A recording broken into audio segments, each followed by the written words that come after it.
안녕하십니까. 건설업 전문 노무 카페 건설 노무 카페를 운영하고 있는 건설 매니저 전성훈입니다. 반갑습니다. 아, 제가 이제 오늘부터 건설업 노무 관리에 관한 강의안을 이제 업로드를 할 텐데, 물론 여러분들께서 건설 노무 카페를 통해서 궁금한 점이나 뭐 여타 질문들을 올려드리고 뭐 질문들을 올리고 있지만, 제가 거기에 대해서 열심히 뭐 답변을 단다고는 하지만 사실 글로써 설명하는 게 좀 한계가 있을 때가 있어요. 그래서 오히려 강의를 한번 좀 강의안을 좀 올려보면 조금 이해하기 쉽지 않으실까 싶어서 강의를 한번 올릴까 합니다. 지금 보고 계신 이제 교재는 앞으로 이 카페에 업로드가 될 거고요. 카페에 있는 내용들을 사실은 이 책에 있는 내용들을 카페에 이제 많이 올려놨기 때문에 사실 거의 다 있는 내용이라고 보시면 됩니다. 다시 한번 강의안 자료라고 해서 다시 한번 또 업로드를 해드리도록 할게요. 자, 그럼 지금 본격적으로 한번 강의를 한번 해볼까 합니다. 자, 건설 현장에서의 첫 번째, 자, 건설 현장에서의 근로기준법이 어떻게 적용되는지를 한번 살펴보도록 할게요. 자, 그 전에 우리가 건설업 노무 관리에 대해서 이렇게 우리가 신경을 바짝 써야 되고 긴장을 좀 해줘야 되는 이유 중에 하나는 지금 이 강의를 듣고 있는 강좌를 듣고 있는 이 담당자분들께서 어떻게 일을 하냐 따라서 조사에 대한 과태료 그리고 벌금, 과징금들이 달라질 수가 있어요. 그렇기 때문에 지금 요 강의라든지 아니면은 건설 노무에 관한 이런 부분들을 조금 확실하게 좀 알고 가실 필요가 있습니다. 그런 부분에 대해서 제가 하나하나 찝어 드리도록 할게요. 자, 첫 번째 건설 기준법 제대로 알기 한번 보겠습니다. 2018년도 일단 주요 변경 사항들을 한번 보시면 일용직 근로자 근로계약서, 해고 퇴직금, 산업재해 이런 부분들이 있는데 이것도 하나하나 살펴보도록 할게요. 2018년 주요 변경 사항 중에 하나는 바로 산업재해 발생 시 은폐 금지라는 거예요. 기존보다 지금 변경된 어떤 산업재해 미보고에 대한 과태료 기준이 굉장히 많이 올랐습니다. 그렇기 때문에 이제는 산재가 현장에서 발생했다. 그러면은 무조건 산재 처리를 하시라고 저희는 말씀을 드리고 있어요. 예전에 우리가 공상 처리를 많이 했었잖아요. 공상 처리를 해도 사실은 크게 문제가 없었던 시절이 있었던가 하면 지금은 그렇지 않다는 거예요. 왜? 자, 근로자가 공상 처리를 뭐 하게 됐어요. 근로자와 산재가 난 근로자와. 근데 그 근로자가 한 달, 두 달 지나고 나니까 나 이거 돈 좀 덜 받은 것 같아. 더 받고 싶어. 그냥 산재 처리하자. 라고 해서 산재 처리가 들어가게 되면 이 하도급 업체, 뭐 원도급일 수도 있겠죠. 이 업체에서는 산재 은폐로 간주가 되는 겁니다. 왜? 산재가 터졌을 때 산업재해 조사표를 관할 고용노동부에다 제출하지 않았기 때문에 이런 경우가 지금 굉장히 많이 있어요. 지금 현재 근로자분들도 이 산재에 대한 부분들을 굉장히 잘 알고 있기 때문에 공상 처리했다가 나중에 산재를 해달라고 와버리게 되면 오히려 더 큰 문제가 생긴다는 거예요. 우리가 예전에 산재보다는 공상 처리를 많이 했던 이유 중에 하나가 바로 입찰할 때의 점수, 그 PQ 점수가 자꾸 깎이기 때문에 원도급에서나 아니면은 예전부터 오랫동안 이 건설업에서 종사하신 분들은 거기에 대한 어떤 생각을 갖고 있기 때문에 계속 산재보다는 공상 처리를 해달라고 하는데 실제로 지금은 산재 처리를 안 했다가 산재 은폐가 돼서 걸리면은 PQ 점수가 떨어지게 돼 있어요. 그렇기 때문에 오히려 공상 처리보다는 산재 처리를 하시라라고 말씀을 드리고 있습니다. 반드시 공상 처리보다는 산재 처리를 해주셔야 되고, 아니 이건 죽어도 안 돼, 원도급에서 무조건 공상 처리를 해라고 나온다면 그러면 공상 합의서에다가 이의를 제기할 시 10배 이상의 합의금을 물어준다라는 조금 강력한 조항을 둬서 민사상으로도 어떤 제약이 민사상으로 돈을 받을 수 있는 어떤 그런 장치를 좀 만들어 두는 게 좋아요. 물론 권하는 방법은 아닙니다. 제일 추천하는 권하는 방법은 뭐다? 산재 처리를 하시라라는 말씀이에요. 말씀을 드린 겁니다. 자, 두 번째, 일용직 근로자의 정의, 소득세법상 일용직 근로자, 근로기준법상 일용직 근로자, 그리고 건강연금에서 보는 일용직 근로자의 기준이 다 다릅니다. 한 번씩 읽어보시면 되는데, 여기서 제가 말씀드리고 싶은 거는 건강연금에서 보는 일용직 근로자의 기준이 유심히 좀 보셔야 된다는 거예요. 자, 뭐냐?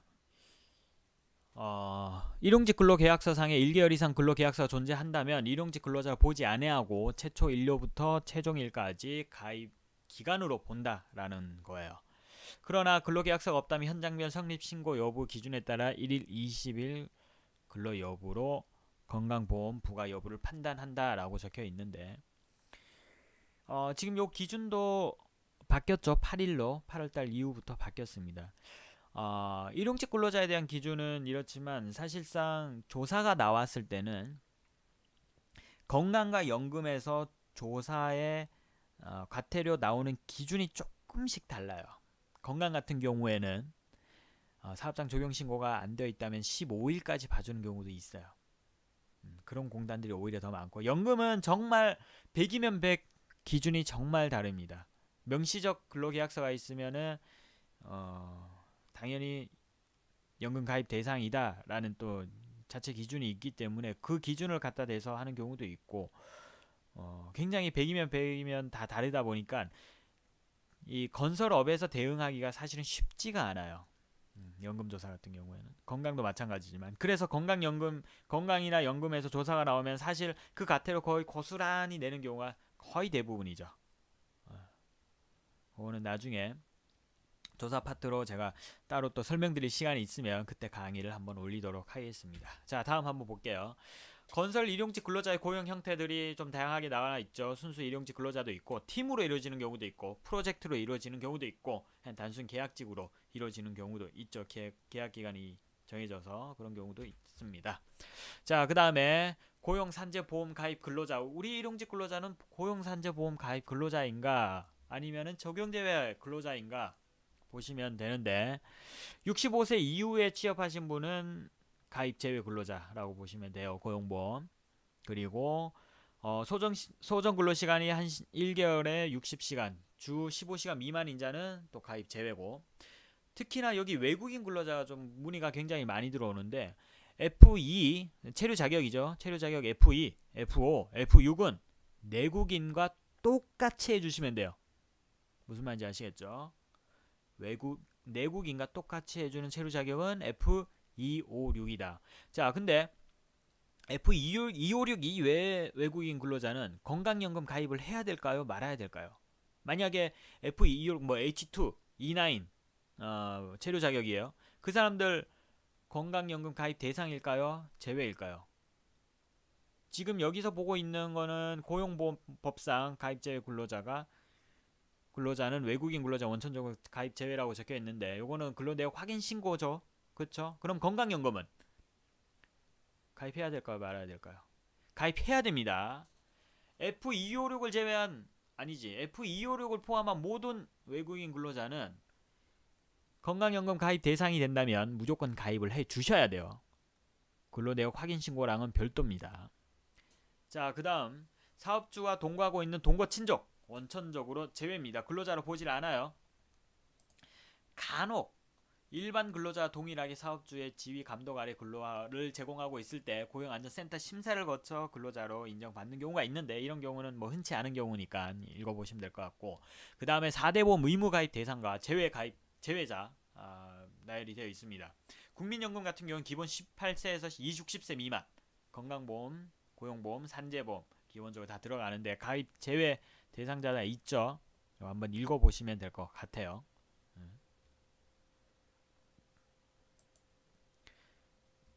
자, 다음 일용직 근로자의 노임 근로기준법상 임금이란 사용자가 근로의 대가로 근로자에게 임금, 봉급 그 밖에 어떠한 명칭으로든 지급하는 일체 금품을 말한다라고 정의가 되어 있습니다.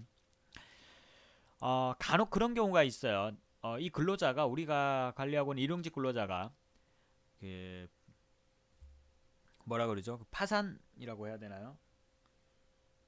그 임금 그 파산이라고 해야 돼. 그 뭐라 그러죠? 그 왜 불법 체류 아닌데 그 갑자기 용어가 생각이 안 나네요. 아무튼 본인이 받을 수 없는 그런 상황이다 보니까 와이프분 이름으로 아내분 이름으로 임금을 지급해도 되나요? 라고 물어보는 경우가 있어요. 될까요? 안 될까요? 근로자가 신용불량자 참 신용불량자 단어가 생각이 안 나네. 신용불량자라서 근로자가 그러면 아내분한테 임금을 지급해도 되나요 안 되나요 라고 물어보는 경우가 종종 있어요. 될까요 안 될까요? 안 됩니다. 자, 임금은 원칙적으로 직접 지불의 원칙이 있어요. 그 근로자한테 계좌이체를 해서 그 증거를 남기시든지 아니면은 현금으로 줘서 확인서를 받든지 해야 됩니다. 아내분한테 주시면은 어떤 문제가 생기냐? 그 근로자가 나중에 난 임금 못 받았다 라고 했을 때 그 증빙 자료로 아내분의 계좌이체, 아내분 통장으로 넣었던 그 계좌이체가 효력이 없어요. 그렇기 때문에 월급을 한 번 더 지불해야 되는 상황이 올 수도 있습니다. 임금은 무조건 무슨 원칙? 직접 지불의 원칙이 있다는 거 꼭 알아두시면 될 것 같아요. 자, 그 다음 일용직 근로자도 최저임금 당연히 적용되죠. 간혹 이런 질문이 있어요. 아니, 일용직 근로자도 그래요? 일용직 근로자도 해줘야 돼요? 이런 질문들이 있습니다. 여러분, 근로기준법은요 상용직이든 일용직이든 구분하지 않아요. 일용직 근로자로 해서 일용직 근로자 법이 따로 있는 게 아니라는 얘기입니다. 그렇기 때문에 우리가 지금 회사에서 근무하고 있는 상용직 근로자 동일하게 적용이 되면 해줘야 되는 거예요. 그 어떠한 거라도. 그래서 나중에 퇴직금도 줘야 되는 겁니다. 자, 그 다음 법정 근로시간 및 소정 근로시간. 법정 근로시간은 법에서 정해진 근로시간 8시간을 말하는 거고, 소정 근로시간은 나 근로자와 그 다음에 업체 간에 계약한 몇 시부터 몇 시까지 일해라 라고 정해놓은 근로시간을 소정 근로시간이라고 하죠. 이것도 한번 읽어보시면 될 것 같고, 자, 그리고 요거는 표로 만들어 놓은 건데 소정 근로시간 이외에 근로시간을 연장 근로시간이다 라는 거 보시면 될 것 같아요. 그 다음에 휴게 시간과 대기 시간이 참 문제가 많이 되고 있죠. 기준은 이거예요. 사용자는 근로자가 자유롭게 이용할 수 있는 근로시간이 4시간인 경우 30분 이상, 8시간인 경우에 1시간 이상의 휴게 시간을 근로시간 도중에 주어야 합니다. 근데 간혹 그런 경우가 있죠. 휴게 시간을 막 2시간, 3시간씩 줘버려. 그럼 나중에 문제가 될 수 있어요. 무슨 말인지 아시겠죠? 자, 사용자의 지휘 감독 아래에 있는 대기 시간은 근로 시간으로 보는 것이 원칙이다. 예를 들면 그런 거예요. 이 지역을 벗어나지 못하는 휴게 시간은 대기 시간일까요? 휴게 시간일까요? 대기 시간으로 본다는 거예요. 왜? 지휘 감독 아래에 있다고 보는 겁니다. 이런 부분들은 사실은 논란의 여지가 굉장히 많기 때문에 어떤 법적 다툼이 될 여지가 굉장히 높아요. 그 정도 알고 계시면 될 것 같고, 일용직도 연차휴가 당연히 있겠죠. 이것도 한번 읽어보시면 되고, 근데 사실 일용직 근로자가 받기란 좀 쉽지 않은 그런 환경이라고 보시면 됩니다. 그래도 한번 읽어보시면 될 것 같아요. 자, 이거는 굉장히 중요한 부분이에요. 일용직 근로자의 근로계약서 써야겠죠. 당연히. 언제 써야 될까요? 일하기 전부터 쓰는 게 맞아요. 하루를 일했는데 그 다음날 가서 나 근로계약서 안 썼다고 찌르면은 그거 벌금입니다. 무슨 말인지 아시겠죠? 근로하기 전부터 써줘야 되는 거예요. 근로계약서는 무조건 써야 됩니다. 이거는 무조건이에요. 자, 밑에 내용 한번 읽어볼게요. 근로계약서는 다른 분쟁으로 인한 다툼 과정에서 압박수단으로 활용되어지기도 함. 아니, 나 지난번에 연차수당 그 다음에 주휴수당 내놔. 왜 안 내놔? 나 이번에 근로계약서 안 쓴 거 나 고용노동부에 찌르겠다 얘기를 하면은 꼼짝없이 다 줘야 되는 거예요. 물론 연차수당 주휴수당 당연히 줘야 되는 거지만 그렇기 때문에 이게 근로계약서 안 쓴 거는 형사처벌입니다. 빨간 줄 끄이는 거예요. 그렇기 때문에 무조건 근로계약서는 쓴다라고 보시면 됩니다. 맨 마지막 줄 보면 근로계약서 미작성 또는 미교부는 반의사 불법죄가 아니기 때문에 진정 취하서나 뭐 똑같은 글자 두 번 적혀있네요. 고소 취하서가 원칙적으로 반영되지 않은 예를 들면 그런 경우가 있어요.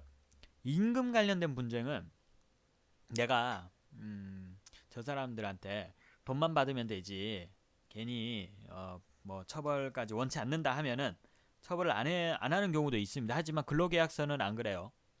무조건 처벌입니다. 과태료 나가요. 벌금형입니다. 형사처벌이에요.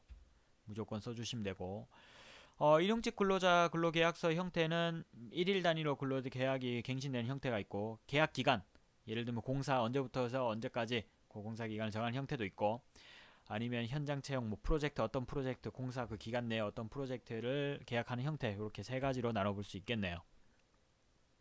자, 1일 단위 근로계약서 갱신되는 형태에서 가장 눈여겨봐야 할 부분은 근로계약이 갱신이 장기화되는 경우에 근로자 입장에서 보았을 때 계약이 갱신된다는 기대권이 생겼다고 볼 수 있어서 3개월 이상 근로 시 해고 예고 수당에 대한 문제 발생 여지가 충분히 있다는 거예요. 3개월 이상 일용직 근로자 근로했다 그러면 해고 예고 수당에 대한 부분들을 꼭 염두에 두셔야 된다는 겁니다. 그러나 계약기간 또는 프로젝트 기간이 정해진 형태는 얘기가 다르겠죠. 왜? 오늘부터 해서 6개월 동안 공사 기간 동안만 계약을 하는 거예요. 그러면은 근로자는 6개월 이후에는 내가 여기서 나가겠구나라고 어느 정도 예측이 가능하다는 거죠. 그렇기 때문에 해고 예고 수당에 대한 문제 발생이 원칙적으로 존재하지 않는다는 점이 있다는 점 참고해 두시면 되겠습니다.